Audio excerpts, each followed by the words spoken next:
লোকসভা নির্বাচন খুবই সামনে। লোকসভা নির্বাচনকে সামনে রেখে পশ্চিমবাংলার রাজনীতি বেশ উত্তপ্ত।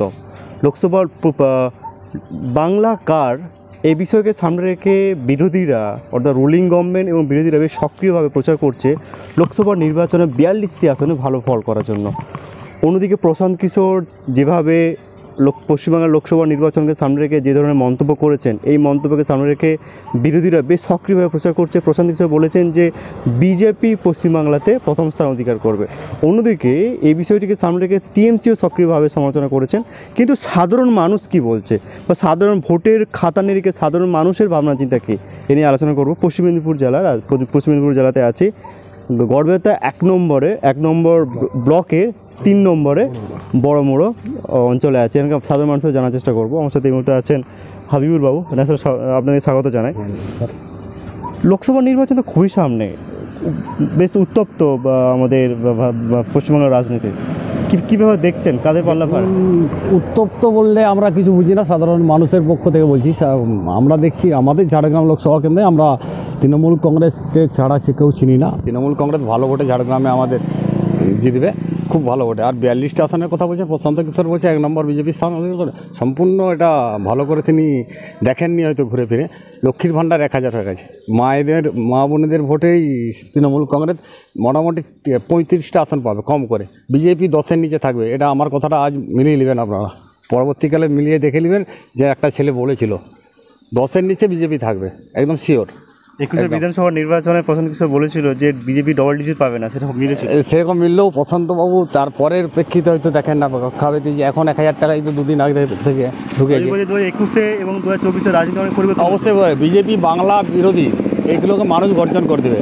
যা আজ মানুষের গর্জন, মা বোনেদের গর্জন, বাংলা বিরোধীকে বিসর্জন অবশ্যই পশ্চিমবাংলার বুক থেকে। বিরোধী যেইভাবে তানাশাইয়ের মতো কাজ করছে এবং স্বৈরাচারীর মতো কাজ করছে, জুমলাবাজি পার্টিকে সাধারণ মানুষ চায় না, আমরা কেউ চাই না। সন্দেশখালী ইস্যুকে সামনে রেখে পশ্চিমবাংলার রাজনীতি বেশ উত্তপ্ত। প্রধানমন্ত্রী বারবার ভ্রমণ করছেন। প্রধানমন্ত্রী সন্দেশখালী ইস্যুকে জাতি ইস্যু করার চেষ্টা করছেন।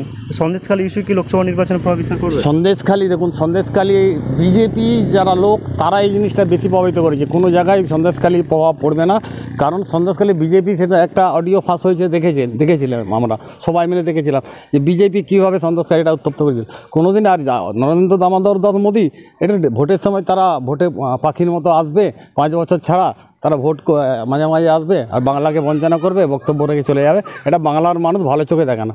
নরেন্দ্র দামোদর মোদী যতই আসুক বাংলায় কিছু করতে পারবে না। বাংলায় ভেদাভেদ নেই, বাংলায় মানুষ আমরা, আমাদের রক্ত সব লাল। শুভেন্দু অধিকারী এবং অমিত শাহ 42টি আসনের মধ্যে 35টা আসনে আঁকড়ে মেরে দিয়েছেন। অন্যদিকে প্রধানমন্ত্রী বলছেন 40টা আসন। কী বলবেন? দেখুন কি বলেছিল, 200 পার বিধানসভায়, ইসবার 200 আপকি বার 200 পার। তাহলে এখন ওরা বলছে 400 পার বলছে। সেই হিসাবে নিরিখে সারা ভারতবর্ষ জুড়ে বিজেপি কম 200 পার, 200 বেশি আসন পাতে পারে না ভারতবর্ষের বুক থেকে বিজেপি যাবে। বিজেপির জন্য কঠিন আছে, কঠিন কঠিন কঠিন কোনো ফ্যাক্টর নয় বিজেপি এখন। আমরা তো দেখছি ঘুরে ঘুরে সব জায়গায় বিজেপি কোনো ফ্যাক্টরই নয়। এই লোকসভা আপনি বলছেন যে আগে মোদি ম্যাজিক যে বিষয়টা, কোনো মোদি ম্যাজিক নাই। মানুষ বুঝে নিয়েছে মোদি কীভাবে জুমলাবাড়ি বড় লোকদের 28 জন শিল্পপতি ঋণ মুকুব করে দিয়েছে। মানুষ বুঝতে পারছে 800 রকম ওষুধের দাম বাড়িয়েছে। তো সে মানুষ বুঝে নিয়েছে এই জুমলাবাড়ি পার্টি ভোট এলেই তারা আসবে আর বাংলাকে বঞ্চিত করবে। 4,60,000 কোটি টাকা বাংলার থেকে তুলে নিয়ে গেছে। আর আমরা বাংলা সরকার, পশ্চিমবঙ্গ সরকার পাবে 1,60,000 কোটি টাকা, সেইটা দিচ্ছে না, বাংলাকে বঞ্চিত করছে।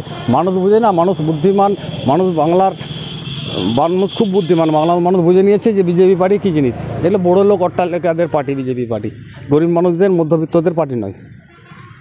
100 দিনের কাজের ইস্যুকে সামনে রেখে বা ঘাটাল মাস্টার প্ল্যানকে সামনে রেখে দেখছি যে রাজ্য সরকার নিজের তহবিল থেকে ঘাটাল মাস্টার প্ল্যান করার কথা বলছে, অন্যদিকে 100 দিনের কাজে টাকা দিচ্ছে।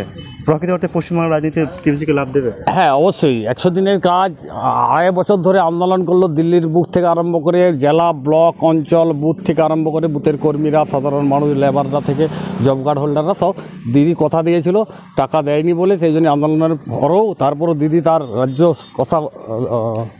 কোষাগার থেকে টাকা, জব কার্ডের টাকা দিয়েছে এবং তারপর বিধানসভাতে অধিবেশনে কথা দিয়েছিল 1000 লক্ষ্মীর ভাণ্ডারও দিয়ে দিয়েছে। বিজেপি দাবি করছে আপনার 100 দিনের কাজ নিয়ে দুর্নীতি করেছে। একদম কোনো দুর্নীতি দেখা, আপনার নামে কী করে দুর্নীতি, আপনি লেবার, আপনার দুটো জব কার্ড কী করে করতে পারবে দুর্নীতি? এটা ফালতু মিথ্যা কথা। 80টা টিম এসছে কেন্দ্র থেকে, কোনো দিন কী দুর্নীতি ধরেছে বলুন? তার থেকে উত্তরপ্রদেশে তো 5 লক্ষ জব কার্ড, ভুয়া জব কার্ড, তারা টাকা পাচ্ছে, 100 দিনের কাজ হচ্ছে, বাংলা কেন বঞ্চিত থাকবে? তাই বাংলা বিরোধী কোনো মানুষকে বাংলায় স্থান নেই। মনে হয় কেন বাংলা কেন বঞ্চিত, কেন মনে হয় বাংলা বঞ্চিত? ভারতবর্ষের বুকে একটাই মহিলা মুখ্যমন্ত্রী, যার নাম মমতা ব্যানার্জি। হাওয়াই চটি এবং সাদা শাড়ি নিয়ে মানুষের জন্য 24 ঘন্টার মধ্যে 18 ঘন্টা ভাবে, তার নাম বাংলার মুখ্যমন্ত্রী। একটা মহিলার মুখ্যমন্ত্রী, যতই পেছনে নয়, বাংলার মানুষ, মা বোনেরা, শুভবুদ্ধি সম্পন্ন মানুষ দিদির পাশে আছে। যতই ইডি, সিবিআই, আইটি থেকে আরম্ভ করে মোদি, অমিত শাহ যাই পেছু লাগুক, পশ্চিমবাংলায় কিছু করতে পারবে না। আমি আসবো পশ্চিম মেদিনীপুরের কথা। পশ্চিম মেদিনীপুরের ঝাড়গ্রামে আপনাদের প্রার্থী তিনি কী করছেন, প্রার্থী হিসাবে কীভাবে দেখছেন তাকে? কালীপদ সরেন ওরফে খেরোয়াড়, একজন উপাধি পেয়ে, খেরোয়াড় হচ্ছে উপাধি এবং উপলব্ধি পেয়েছে রাষ্ট্রপতি থেকে আরম্ভ করে সমস্ত পুরস্কারপ্রাপ্ত। আদিবাসী সমাজ, আজ আমাদের ঝাড়গ্রাম লোকসভা কেন্দ্রে আদিবাসী সমাজ সংখ্যা অধিকটা বেশি জঙ্গলমহলে। পুরা উনার বিরুদ্ধে বিজেপি অনেক লেটে প্রার্থী ঘোষণা করতে পেরেছে, কারণ হচ্ছে উনার বিরুদ্ধে প্রার্থী কোনো খুঁজে পায় না। আর এই গড়বেতা বিধানসভা, আমাদের বিধানসভাটার ক্ষেত্রে বলছি, আমাদের বিধানসভায় ভালো অঙ্কে আমরা তৃণমূল কংগ্রেস আমাদের জনগণকে সাথে নিয়ে ভালো অঙ্কে লিড পাবো। ঝাড়গ্রাম লোকসভা কেন্দ্রে কালীপদ সরেন বিপুল ভোটে জয়লাভ করবে। আমি দেখি যে আইএসএফ প্রার্থী দিয়েছে, কারণ পশ্চিম মেদিনীপুরের একটা সংখ্যালঘু ভোট একটা অন্যতম গুরুত্বপূর্ণ ভোট। আইএসএফ প্রার্থী দেওয়ার পর কি টিএমসির জন্য লড়াইটা কঠিন হলো? না, কারণ আইএসএফ সিপিএম প্রার্থী দিল, কারণ সবাই মানুষ, ইয়ং ছেলেরাও বুঝছে, ইয়ং ছেলেদিকেও বলবো একটা ভোট কেউ না নষ্ট করে উন্নয়নের জড়া ফুলে দিদি 64টা প্রকল্পের মধ্যে জড়া ফুলে ভোট দেওয়ার জন্য অনুরোধ করবো আমাদের চ্যানেলের মাধ্যম দিয়ে।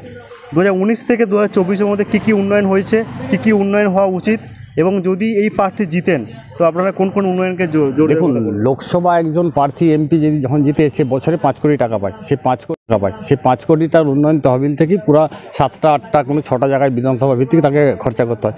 অবশ্যই এই যে কুণাল হেমব্রম ছিল বিজেপি 5 বছর, কিন্তু আমাদের গড়বেতার বুকে আমি এখন পর্যন্ত আমার নজরে নাই যে কুণাল হেমব্রম বিজেপির সংসদ একটা উন্নয়ন করেছে। তা আমাদের তৃণমূল কংগ্রেসে যখনই জিতবে, অবশ্যই আজ যিনি এমএলএ আছেন প্রচুর উন্নয়ন করছেন, তো অবশ্যই আমাদের এমপি যদি তার এমএলএ কটার টাকা অবশ্যই দিবে, ফান্ডে থেকে উন্নয়ন করবে। আর আমাদের উন্নয়ন মোটামুটি সার্বিক উন্নয়ন 95% প্রায় এগিয়ে গেছে। পরবর্তীকালে কাজ করার জায়গা আমরা পাবো না। বারবার লক্ষ্য করি যে মমতা বন্দ্যোপাধ্যায় বারবার বিভিন্ন সভাতে পশ্চিম মেদিনীপুর নামের কথা করেন, ছোট আঙ্গারিয়ার নাম বলেন, চমকায় তোলার নাম বারবার বলেন। বিরোধীরা এই বিষয়কে সামনে রেখে আক্রমণ করেন। এই বিষয়ে সালটা 1998 সাল, তৃণমূল কংগ্রেসের জন্ম হয় গড়বেতা। দিদি কি বলেছিল, গ্রাম থেকে কলকাতা পথ দেখাবে গড়বেতা। সেই জন্যই গড়বেতা, কেশপুর, নানুর, সুচপুর, সিঙ্গুর, নন্দীগ্রাম এইগুলো আন্দোলন করার পরিপ্রেক্ষিতে আজ মমতা ব্যানার্জি এবং তৃণমূল কংগ্রেস সরকার ক্ষমতায় আসে। সেই জন্যই বারবার দিদি প্লাস শহীদ হয়েছে। তৃণমূল কংগ্রেসের গড়বেতার বুকে 29 জন শহীদ হয়েছে সিপিএমের হাতে। সেই জন্যই দিদিকে তো অবশ্যই স্মরণ করে রাখতে হবে, অভিষেক দাকে অবশ্যই স্মরণ করে রাখতে হবে, তৃণমূল কংগ্রেস দলটাকে স্মরণ করে রাখতে হবে গড়বেতার বুকে। সেই জন্যই মানুষ তো আমাদের আপনি যেখানটায় দাঁড়িয়ে আছেন, এই পাড়াটার মধ্যে শহীদ হয়েছে সিপিএমের হাতে বেনাচাবড়া কঙ্কাল কাণ্ড, ছোট আঙারিয়া কঙ্কাল কাণ্ড, এখানে সব আছে আমাদের। তাহলে এখানে বলছেন কেউ একটাও সিপিএম বা বিজেপিকে ভোট মারবে কিংবা ভাইজানে ভোট মারবে? কেউ ভোট মারবে না। সব শহীদ করে দিয়ে প্রচুর অত্যাচার করেছি, সেই অত্যাচার সহ্য করে না। আজ আমি বাক স্বাধীনতা বলতে পারছি তৃণমূলের নেতাকর্মীদের বিরুদ্ধে, সমস্ত মানুষের বিরুদ্ধে আজ বলতে পারছি, দিদির বিরুদ্ধে, অভিষেকের বিরুদ্ধে। তাই এই বাক স্বাধীনতাটাই মানুষ অবাক। আর জোর করে মিটিং মিছিল নাই সিপিএমের মতো। আর বিজেপি পার্টিকে 19 সালে কী করছিল দেখছিলেন তো, একটু ক্ষমতা 18টা সিট পেয়ে গেছিলো, তাতেই চাঁদা 1 লক্ষ 1.5 লক্ষ টাকা করে মাতালগুলো মতো খেয়ে চাঁদা আরম্ভ করে দিয়েছে। এটা মানুষ ভালো চোখে লাইন। শুভেন্দু অধিকারী বলছেন যে রাজ্যে যদি সুষ্ঠুভাবে ভোট হয়, কেন্দ্রীয় বাহিনী সুষ্ঠুভাবে ভোট করতে দেয়, বা টিএমসি যদি মানুষকে ভোট দিতে দেয়, তো টিএমসি অস্তিত্ব থাকবে। বিধানসভায় ভোট সুষ্ঠুভাবে হয়েছিল, কেন্দ্র বাহিনী দিয়ে হয়েছিল।